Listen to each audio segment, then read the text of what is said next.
Welcome back to Inside Personal Growth. This is Greg Voisen, the host of Inside Personal Growth. And joining me from you are in Scottsdale, Arizona, is Kevin Kehoe. And did I say that right, Kevin? It is Kevin Kehoe, yes. Kehoe. Well, I always, Kehoe. You could say it Kehoe too, but it is Kehoe. Good Irish and name. We are going to be talking to Kevin about his new book that he literally put his blood, sweat, and tears in, called The One Hit Wonder. And the subtitle of this is The Real Life Adventures of an Average Guy and the Lessons He Learned Along the Way. I don't know about that part about the average guy, but I will say it is about the lessons. As a matter of fact, there are, is it 38 chapters, 37? What did I get? 37 chapters. 37 chapters. Each one a story, yes. Yeah, all a story. You could pretty much pick this book up almost anywhere and learn a lesson from any one of those chapters if you wanted. But thank you. You did a wonderful job. I'm going to let our listeners know something about you. Kevin Kehoe has worked in the hotel, restaurant business, consulting, software industries, and he co-founded Aspire Software based on the belief that the landscaping industry needed a completely cloud-based mobile platform offering true end-to-end, cradle-to-cradle functionality that was supported by comprehensive customer success program. He recently sold that company, and he's now living, as I said, in Scottsdale, Arizona.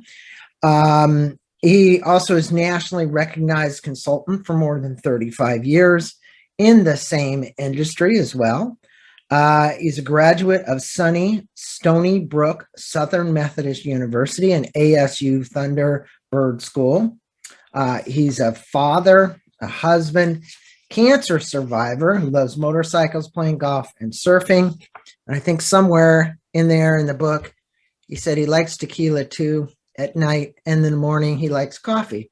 Yes. So, well, and for all of my listeners, there's going to be a link to the website, but just for iteration right now, it's One Hit Wonder, ONEHITWONDER.site, SITE.com. There you can learn more about the book. You can see his blog. You can learn more. This was an adventure for him to actually write his book. It's his first book, but really well done, Kevin. And what I would like to do is, look, a lot of entrepreneurs write books. A lot of entrepreneurs don't want to be so vulnerable as you've been. You've been extremely vulnerable with the audiences about your lessons learned. And you were always curious-minded, growing up. You were the oldest of 6 children coming from a Catholic Irish family. And you always had to be, as you said, the captain, the leader, You like to explore new ways of achieving success. You can tell that because of your roundabout career and experiences that you tell in the book. If you would, tell us a bit about yourself and why you took as much time as you did to write this book, because writing a book, I know because I have authors come to me and they say, I want you to help me write a book because I've been doing this for 15 years now. It isn't the easiest thing in the world to do. And it's not so easy to be so vulnerable. What would you tell the world? Why'd you write the book? A lot of reasons that I think sort of follow the way I've always done everything. I mean, number one, I like a good bottle of wine. I like good stories. And so I would tell people stories, especially my wife. And, as I was married once young and then got married later, and I have a great marriage now, they all said, Kevin, you should write a book. And so somewhere in my mind that got in there. And I'm a big believer in self-fulfilling prophecies. And I look back at my bucket list I wrote when I was about 25 years old or 26 getting out of MBA school. And on that was write a book. So, somewhere in there was planted in my head. Plus people said to go do it. And I thought I had something to say. that would be interesting to people, and I wanted to entertain them. And so I wrote the book. It took me 2 years, probably at least 3 major rewrites on top of all that stuff. And the other reason is I just wanted to see what it was like to write a book and to see if I could sell it and market. It's a whole different world than I was ever used to. Well, and based on that experience, and I think that's great. The reason you wrote the book is because you had on your bucket list that you wanted to write a book. So you committed yourself. And I think that's one of the characteristics about you, Kevin, that comes through, is that you're a committed guy. Once you start something, you like to finish it. And once you commit to something, you see it through. And your book, One Hit Wonder, is about, you call an average guy. Well, there's a lot of average guys who maybe don't want to do what I just said, who keeps showing up and striving to always get better and make his life better. That was you. And maybe it's your birth order, but I don't think so. When they talk about, I'm the youngest of 4, right? So I'm in the other birth order. I'm at the back end of it. And actually, I'm the one who had the most ambition and whatever. So not birth order in my sex, but in these 37 chapters, you tell a lot of stories about lessons learned along the way. What's the one thing that you want the readers, my listeners, to take away from the book? If there was like, okay, the grandiose thing, I wrote you this book, it's in 37 different chapters, but what is the essence? If I distilled it down and I put it on your epitaph, what would it be? It's a tough question. One thing to come out of the book. And let me just you said one hit wonder, so I'm going to make you get it down to one thing. I'll explain the one hit wonder and the average guy. I say the average guy because Harvard and Yale wouldn't have me, right?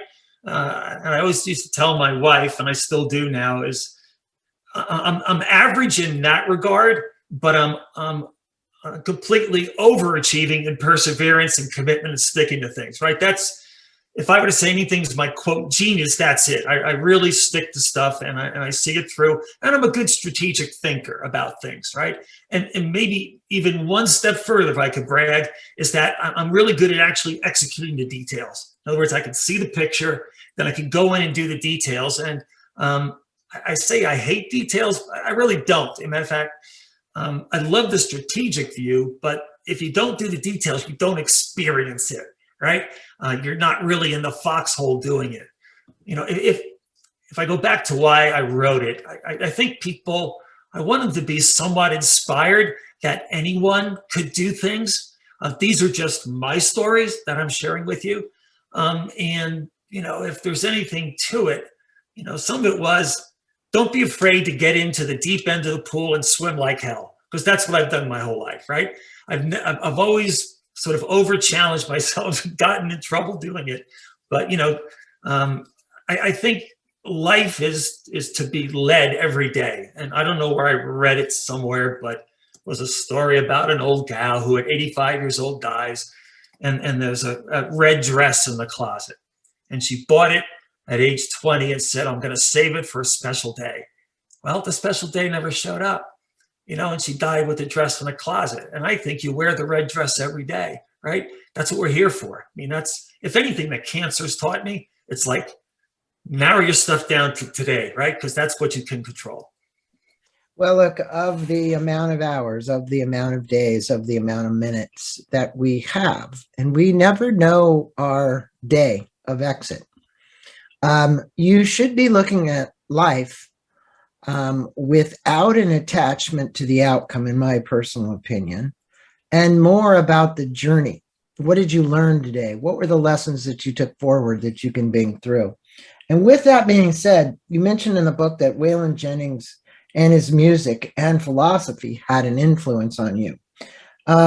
What is it about his music, words, and lyrics that influenced you positively? I think I put that in the book.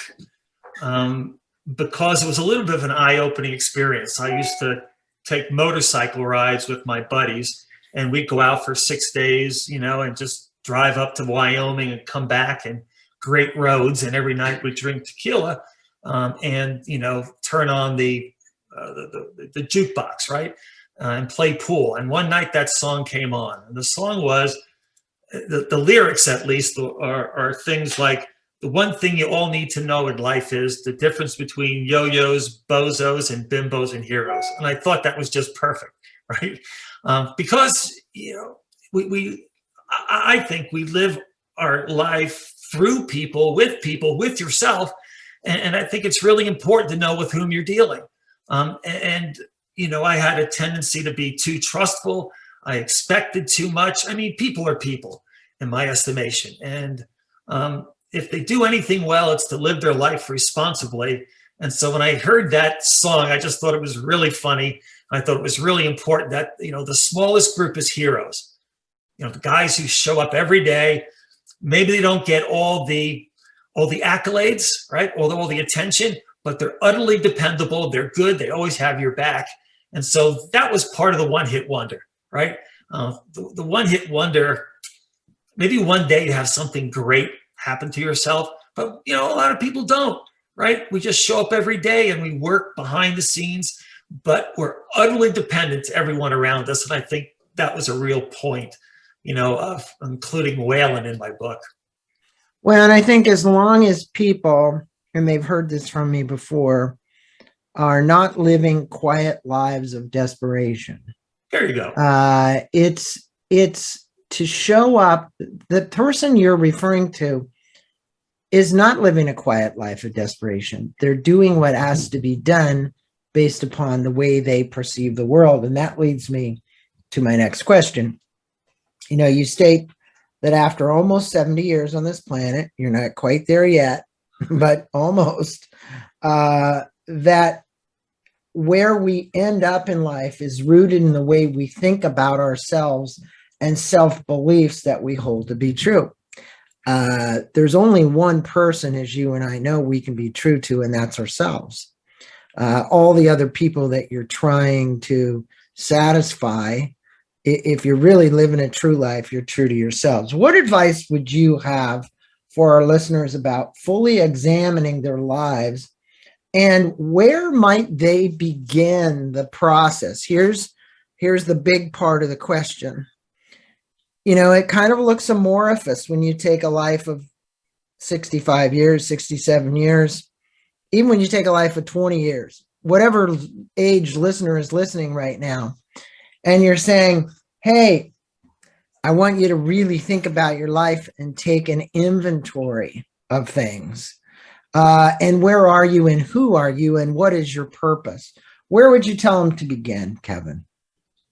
It's another great question, not an easy one either. I talk in the book about a couple of experiences. One, I played football in college, and I just never thought I'd ever play pro ball.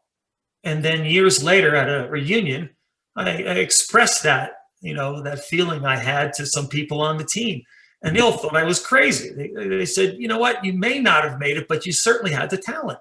That was Lorraine, and there were 3 women, right, at that reunion? Am I speaking about the same? Different reunion. Oh, okay. Sorry. Keep going. Yeah. And so there it was right there. Is, you know what, the thing that limited me wasn't my skills as much as it was my brain, my head. And I also told another story in there about, because I did a lot of running for a while, right? I did marathons, 10Ks, and I ran this one race, was a 1 mile race, which is very different. A 1 mile race is not a distance race, right? It's a sprint if you're running these other races. And so I thought I'd enter it and train, and I did. And the race went off, we started at the gun, and halfway through the race, I picked my head up and I looked left and I looked right, and there was no one in front of me. And I thought, I'm not supposed to be here, right? I'm supposed to be in the middle of the pack, but I was leading the race. I think right there, my brain kicked in a little bit. I ended up 4th. And it just goes to show you, I think it's the way you think about yourself. And my mom God bless her, 93 years old. She sent me something that was, I thought, rather striking. I wrote in the book, and she says, that we don't think big enough. We're like, who am I to be beautiful, glamorous, talented? And the answer is, who are you not to be? So I think that really demonstrates to me that it's what you think about. So if you're going to start somewhere, you got to start small, right? Small dreams or big dreams, a step at a time. And that's what I do every day. I get up and I go, who am I going to be today? What am I going to do? Right? Break it down. And then little by little, you start having things happen. And ultimately, I think there's this thing of self-fulfilling prophecy.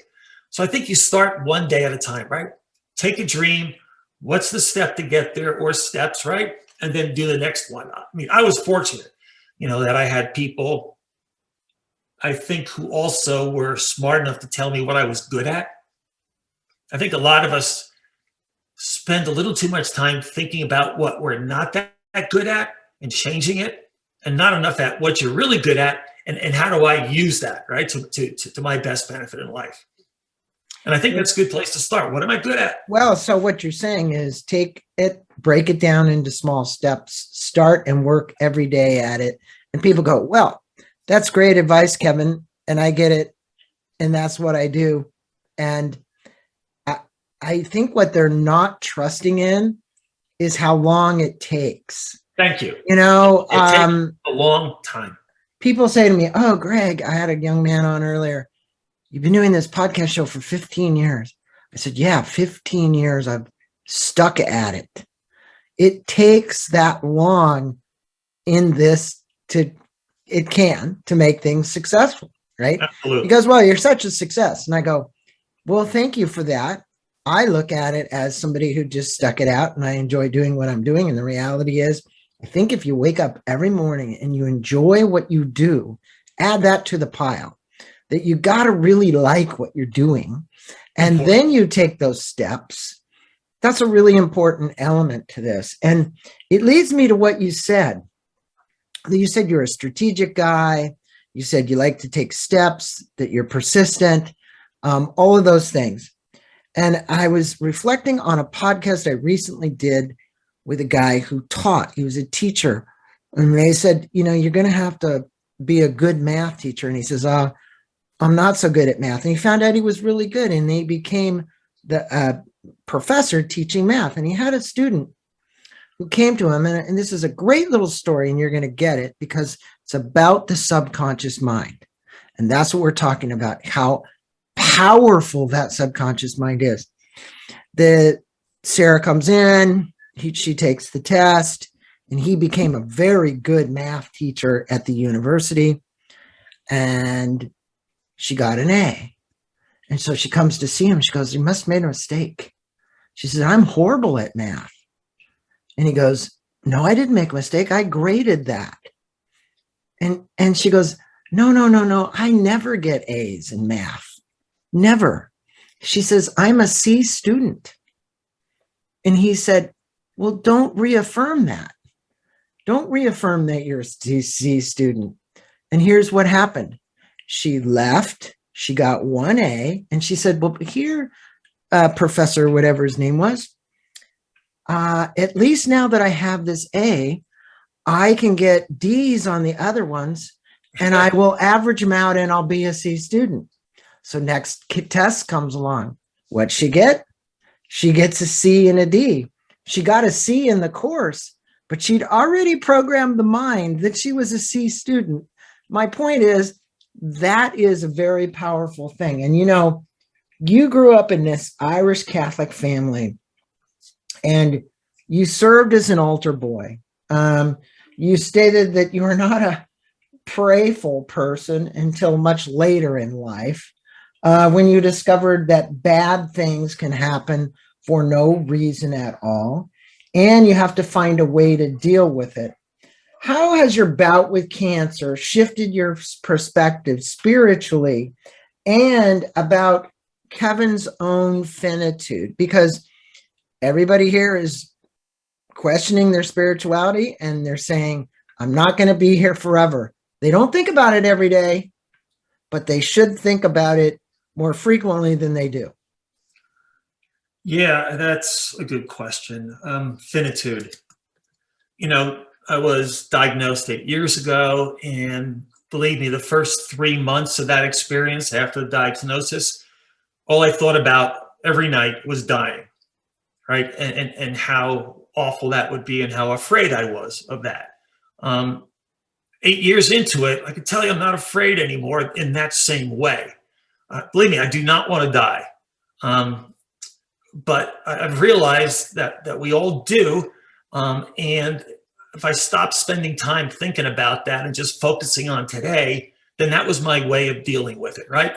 And the other part was I can't die. So I worked my brain to do that, and I do it for my wife because I promised her I'd grow old with her, and I do it with my daughter because I promised I'd be at her 50th birthday party. And so I'm not afraid. I understand it happens, and get as much done as I can while I'm here. The big part, I think, for me about cancer was I think I learned about mercy. Because the suffering. I come from an environment where it's stop whining. There's no crying in baseball. Shut up and get back to it and suck it up, right? And that's all good, but when you suffer, when you're in cancer, you can suffer. And believe me, I did. And so now I can never look at people the same way. And when they're suffering, I have absolute pity and mercy, not pity. I have empathy for them. And I pray for them and I think about them. And I realize that I'm a different person just because I'm a little more patient that way, a little more realistic about things with people. And you know what? It's helped me alone from holding myself to such crazy expectations every day. Well, I know you came from a Catholic background, but many of the listeners here probably follow Eastern philosophies, probably more Buddhism. And the Buddha said there's suffering, and then there's the end of suffering. And what he meant by that in my pea-picking little brain is suffering is something that, okay, yes, you got cancer, and yes, you had chemo, and yes, that chemo made you sick, right? That the key is in your mind. Here's what I see about you. You persevered and overcame. The end of suffering through this 8-year cycle was a result of your ability to look and perceive your world differently than the first 3 months, whatever it was, where all you thought about was death. And that was Kevin again, putting one foot in front of the next, saying, I'm going to live another day. I want to go see another day. I want to see the sunrise this morning. I want to see the sunset tonight. I want to have a bottle of tequila. I want some wine. I want my coffee in the morning, whatever it is. Kevin, it's very apparent that your daughter, Julie Marie Kehoe, who is not 30 years old and light, is kind of the light of your eyes. All parents want it is to have their children be happy, and Julia is happy. You mentioned that it's important to love what you do, and you always loved what you did.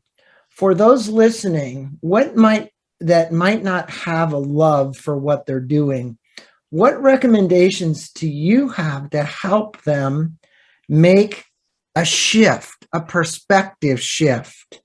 Your career shift, whatever it might be, and how can you help them find their purpose in life? Another good question. These are all just, how would I say? These are essence of life type of things, questions, right? Yeah, but that's your book. That's where you are right now. There are, I think, to answer that question, I think one of the things is there's a difference between having a job and having a career, right? And early on, I think I had a job, right, at the places I worked at. And it wasn't until I got fired, right, from one position, and, for people out there who've never been fired, I've been fired 6 times in my life from positions, for various different reasons. Of course, none of them were my fault. They just didn't know my talent. I understand that. That was a joke, just so you. I I get that it was a joke. No one is fired because it's something else. It's always there. It's always, Always there. hey, look, the number one thing that you know and you've always done, thank goodness, is you take responsibility for your own actions. Absolutely. Right? And if there's look, you've been an employer, you've worked for companies, you're a consultant, and you've seen people that have always said, no, somebody else did it to me. Nobody frickin' ever does anything to you. You do it to yourself, okay? When you really analyze it. So good point. Good point. Yeah, the common denominator with all those jobs is me, right? Right. Yeah. And what do I suggest? Well, I can just share a little bit of my experience. When I got fired, that was the last time I ever got fired. Back in 1985, I had to do a job search. And I talk about in the book. It took me almost 9 months to get a job. I was down to $100 in my banking account. But along the way, I realized that I wasn't searching for a job. I finally got that through my head. And it was through one of my professors, a mentor. So there's one thing. Get someone who you know, who you trust, who knows about you, right? No BS, can tell you the truth about what you're good at, what you're not good at. Because that can either turn into a job or a career. And at that time, when I called that professor, he said, I should be a consultant. And I've said, oh, nice. What's a consultant? He told me what it was. I said, wow, people do this and get paid? He's like, yes. I'm like, oh. He goes, I said, do you know anyone who's looking? He says, oh, by the way, I do. And so I learned, I said, it gets back to my strengths. You know, he said, you've got two really good strengths that make you good for that job. He says, number one, you're a great problem solver. You can see to the heart of things. And number two, you're a really good persuasive person. When you get on something, you get passionate about it, people listen. I said, that's what consultants do. They look at the problem. They got to get people motivated to change and do something different. And that's how I got in my career. Do I love it? Yeah, I guess I do love it. You know, I mean, I didn't start out with do what I love. I started out with what was I good at that I didn't know about. And I was desperate because I needed a job. I needed a paycheck. And it ultimately landed me into 30 years. And I never had a job thereafter. After that, I was my own employer forever. And I think that was just, and believe me, for me, independence is what's important. Yeah, I want to make money, but I like making my own schedule. I like doing things my way, right? I like creating things that are unique. And I did that throughout my career as a consultant. You know, I created things that were unique that helped my clients do better. And for me, that was wonderful. There is one common thread that's in there. And that is, if I was sitting with you and having coffee, you know, going to Kevin's house, anybody listening today, having coffee in the morning or taking a shot of tequila at night, would be that what you said there was you took assessment of your talents, of your skills, or the professor did, or the guy that recommended you be a consultant. So I would say, look, to my listeners, do an assessment. Do an assessment of that. What are you good at? Then find the opportunity where applying that skill could help other people. And in all cases, that will turn out to be, it may not be a consultant, might be something else, might be, who knows, might be a firefighter, you might be a teacher, you might be whatever. But the point is that when you blend the two of those together, you look at your skills. We've all got certain things that we have natural talents for. Everybody does, okay? Find that natural talent, apply it, do it, and you'll get paid to do it. Now, in your chapter, It's Good to Be a King. You mentioned that you were the firstborn, like I said earlier, of 6 in the family, and that you always liked being in charge. I loved it. I love the story about the crumb bombs, you know. You tell this story, you were about to going to the bakery and you order these crumb bombs and you're with your dad. And this relates to always being in charge, because you know what? When you were in charge, you got the best crumb bump, right? It was like, hey, Kevin got the box of crumb bumps. He gets to go do this. It's great. Tell the story and how this relates to being just what you just said. You just said, hey, I like to manage my own time. Right there is a great example. I don't really want other people to be in charge. I want to be in charge of my brothers and sisters. You were kind of the guy who always wanted to be in charge, regardless of you working for 6 jobs and finally getting fired. The reality is you got fired because you probably didn't really like other people telling you what to do. There's certainly some truth to that. Yes. Under a lot of psychological treatment, I might be able to deal with that. But yes, I don't like people telling me what to do. It's still true. The crumb buns. And, I'm oldest of 6. And, when you're the oldest of 6, you get the beta version of your parents, right? You don't get the fully developed software parent, right? That by the time you get to the last child, they've realized how to manage kids, right? And managing 6 kids is a lot of work. But the first kid gets way too much attention. And I think a little bit over controlled because the parents don't want to screw up, right, with this first kid. And so maybe somewhere deep inside me that was burned in that stop telling me what to do. I can figure it out myself. But as you grow in a family like that, and these are the days where you didn't have chefs, you didn't have nannies living at your house. Your mother did it, right? Your mom kept the peace, created things at home. And so ultimately, you become a middle manager as the oldest person, right? Because she's too busy trying to control everyone. Dad's at work. And so you become a middle manager. It's like, you take care of Jeremy and Deirdre today because I'm busy. And so I always felt middle management was the worst bloody job in any company, right? Because you got all responsibility and no authority, right? It stinks. And so the crumb buns. And so I felt because when you go home from the bakery, you get the crumb buns in a box. If you shake them, they come off, right? And it's the most delicious part of the crumb bun. So I made sure I controlled that situation. So when I got home, I got the crumb buns off the top because you know what? That's my pay for managing you guys, okay? So I just like to be in charge, and I don't know. I mean, it just turned into, always that way in my, always that way in my life. And, the thing I miss the most in business is being in charge and being in the middle of everything. I just like making decisions. I have no problem doing it. Does that help?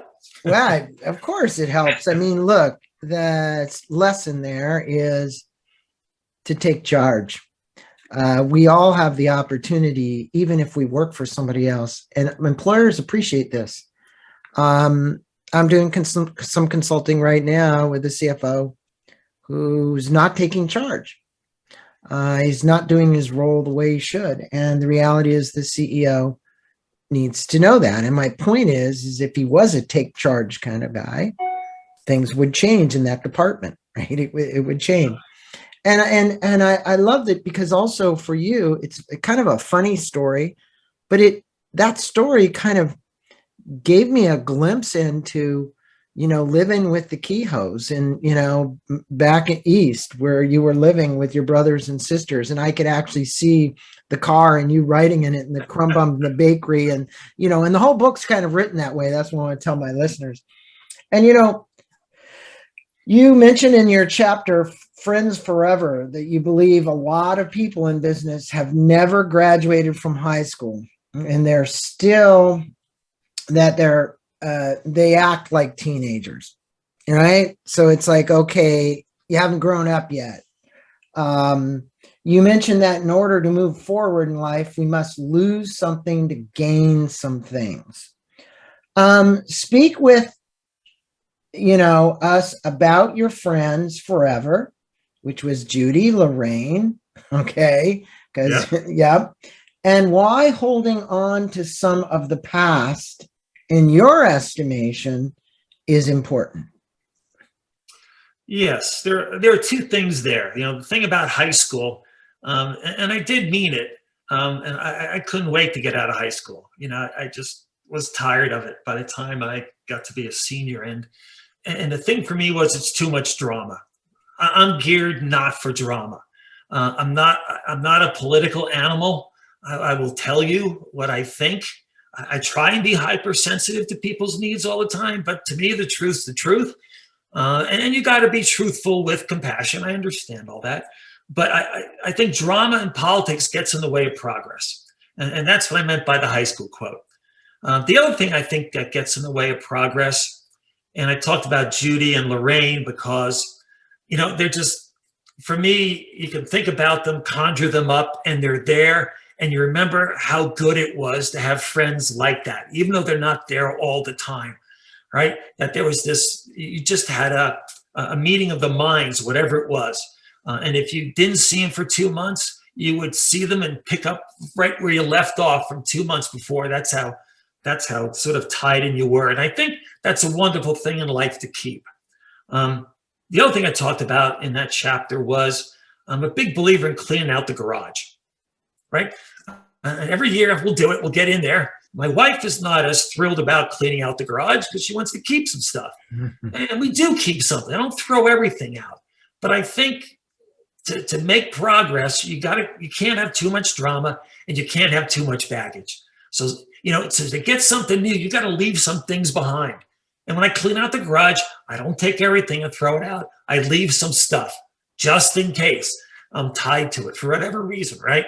And so I think traveling light into the future is super important. Otherwise, you're always bogged down with all this baggage about prior things you did or didn't do. I think someone said happiness is a short memory, right? And there's some truth to that. So, yeah. Well, and also too, as we've moved into the 21st century and we have so much more access to so much more, just more. And if the ego is telling you to fill your garage with more shit, it's going to make you happy. The reality is it's not the shit that's making you happy, nor is it the purchase of the, shit that's making you happy.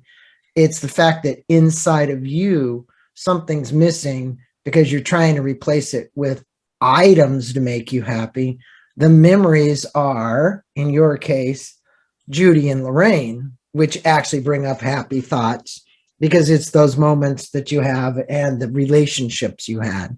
And that's the most important thing in the end, I think. I have around the corner here on the other side, I have a poster from the Dalai Lama.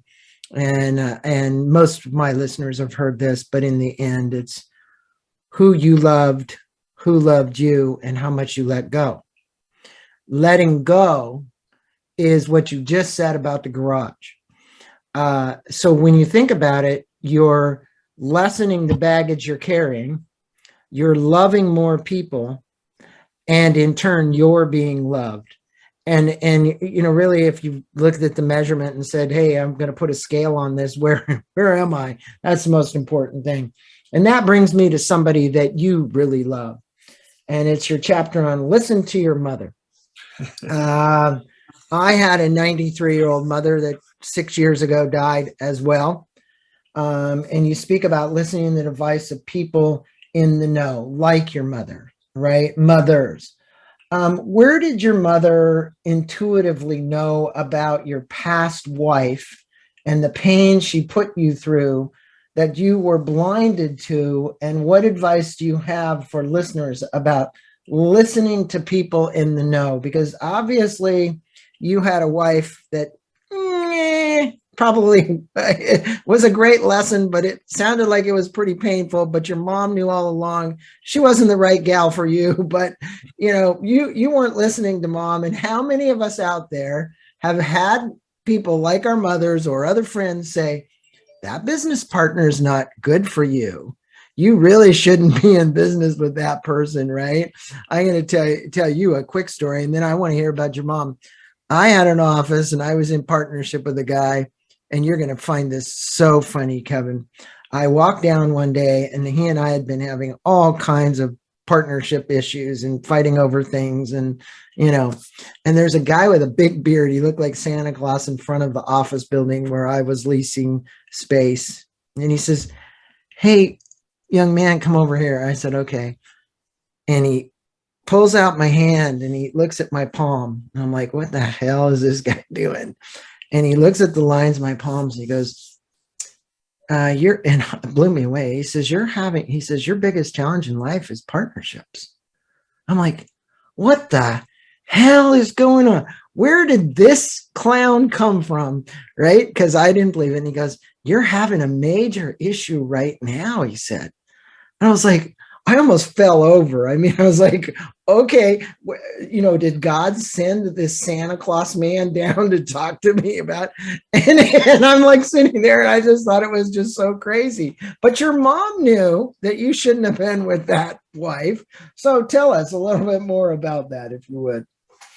Well, I mean, mothers are mothers. I mean, they've got some intuitive radar things going on that guys just don't know. It's other earthly. Right? I don't know what it is. That's part of it. Yeah. I mean, she could walk into the house and knew we had a fight.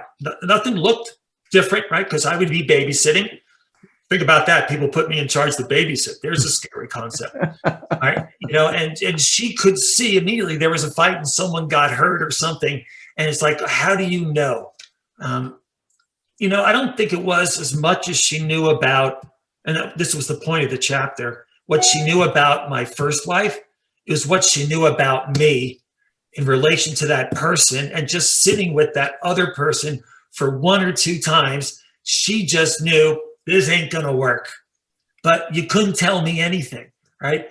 Probably, this is lust and love getting mixed up, right? And number two, no one can tell me what to do. I think there's one thing I learned in life: you can't be too self-reliant.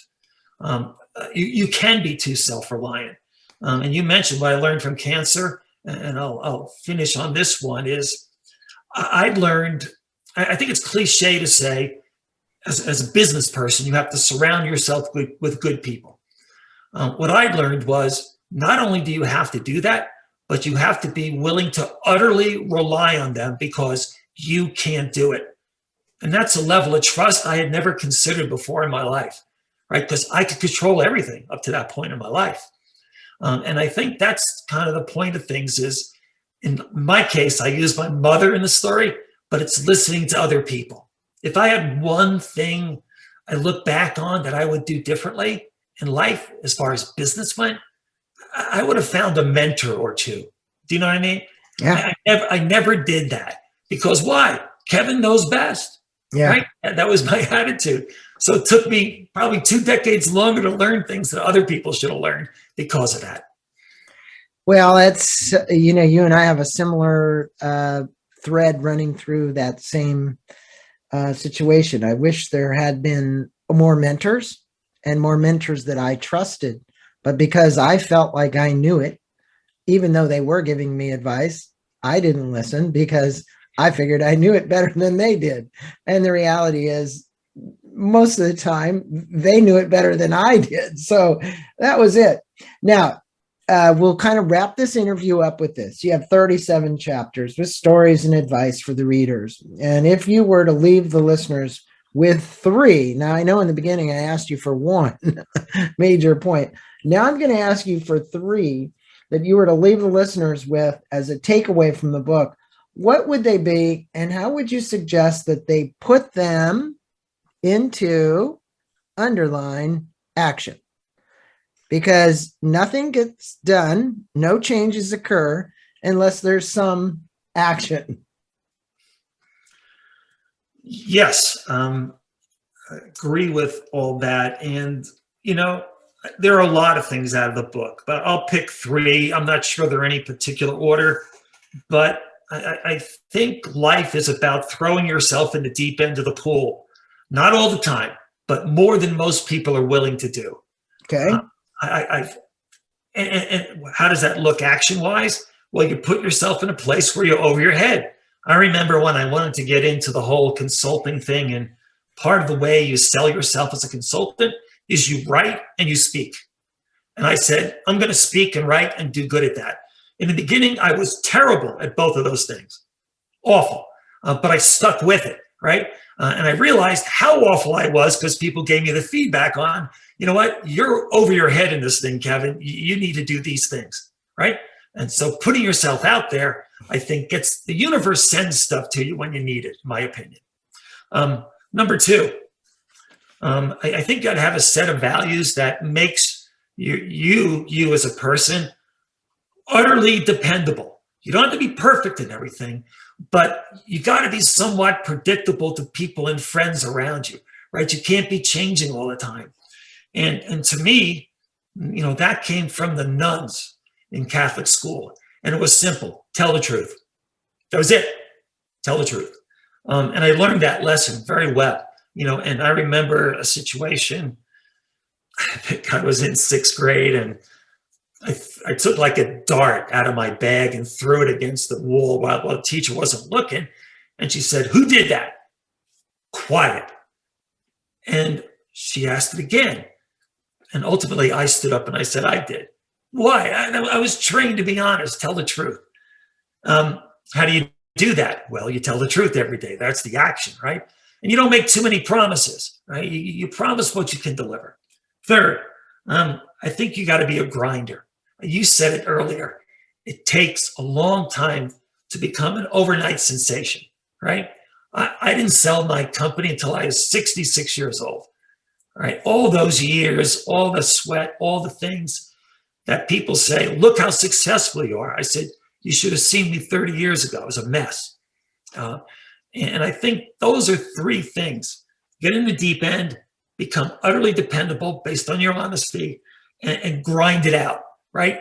That's why I call myself an average guy, because I'm a great grinder. You know, I'll show up every day, and I'm like a little dog on your cuff. You'll never get rid of me. I'll persist. I will persist until we're there. Well, those are 3 wonderful takeaways from the book. And there's 37 additional takeaways in each chapter, lessons learned. And there's one other takeaway that I'm going to have you do something unusual.